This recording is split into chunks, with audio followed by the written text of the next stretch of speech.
Good afternoon, everyone. Good afternoon. Good afternoon. What is so good about this afternoon? Because I gave the icebreaker.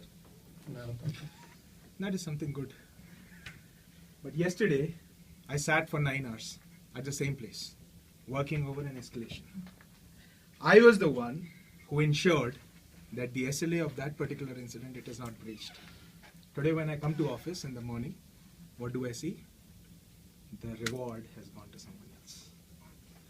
I was the one who ensured that during the last month's customer visit, everything is in place.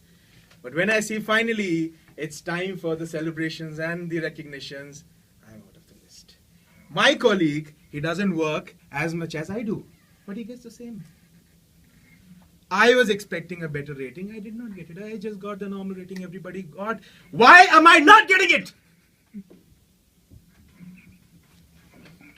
You don't drink coffee.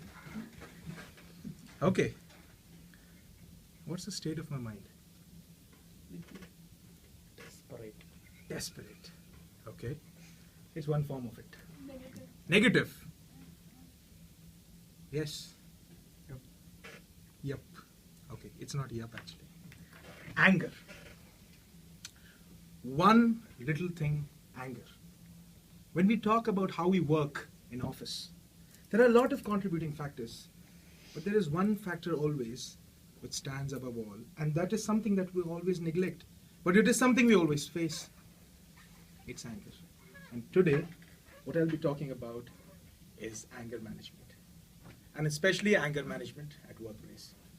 I'm sorry for the initial high pitch, but what I wanted to throw across to the floor was the feeling, the sense of the feeling that is there inside us in some form or the other.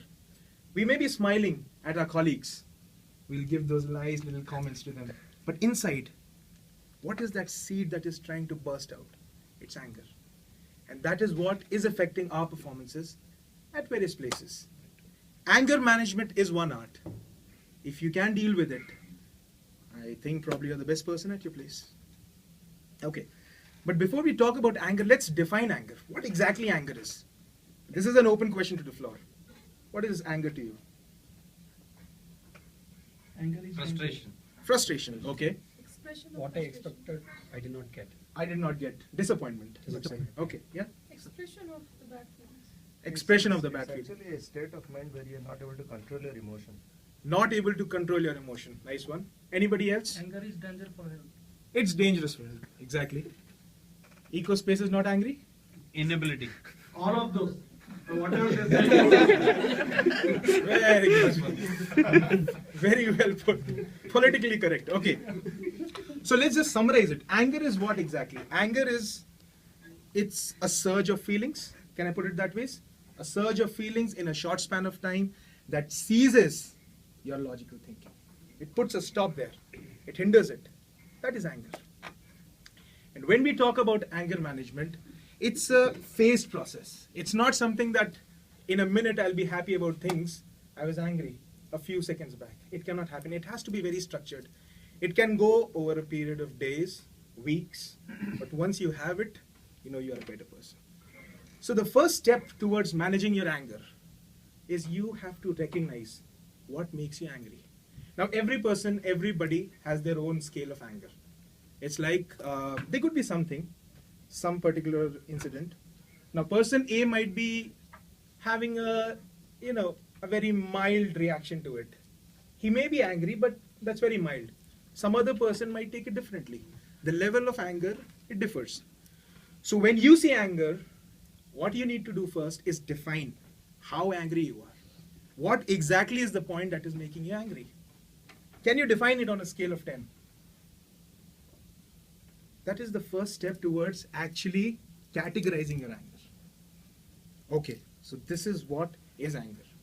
Now when you look at your co-workers, what you can do is try to recognize patterns in their behavior. Try to see that what makes them angry. See, you might be doing the best from your side, but it is not something that is received the same way by your co-worker. It could make him angry. What could be a joke for you could be something, that is hitting that person somewhere at the back of his mind, and it is making him angry. Try to recognize those patterns, try to recognize anger. The next thing is you envision envy. Is that guy getting a better thing than me? Is the boss trying to be more partial towards him? That is where you see what exactly. See, it is all different ways of categorizing anger, because until and unless you know what makes you angry, you cannot work towards it. Next step, sense suspicion. Am I trying to see? It's something that the person who's working with you would feel. He might feel that you are doing something to take his job away from him. Possibly you're doing something that may take the recognition away from him. So envy and suspicion are the two major contributing factors. And when you have control over these 2 points, that is where you break peace. Inclusivity. Inclusivity is that we identify what is the best for us, and then we start working together, keep the suspicion aside, keep the envy aside, and that's where you become better professionals altogether. Now to do that, to break that peace, there are 2 things. Engage empathy. Try to make your co-workers, feel that yes, they are valuable. What you do, if you're talking to them, if you're listening to them, is just not for the sake of it, but you're actually feeling it. That's where you engage empathy. Walk in their shoes, feel how they are feeling about your things. And, of course, you have to communicate it very openly to them. In case you feel that there is something that is hindering between you guys, and it needs to be discussed, be very open to them. See, if you keep it inside you, what it'll do, it'll take a different form altogether. Maybe how it started, it may be not the way how it ended. So you have to communicate it very clearly. And when you have all these factors addressed, your anger is managed, you are a better professional. And without anger, it's not about being a better professional, it's about being a better person. Thank you.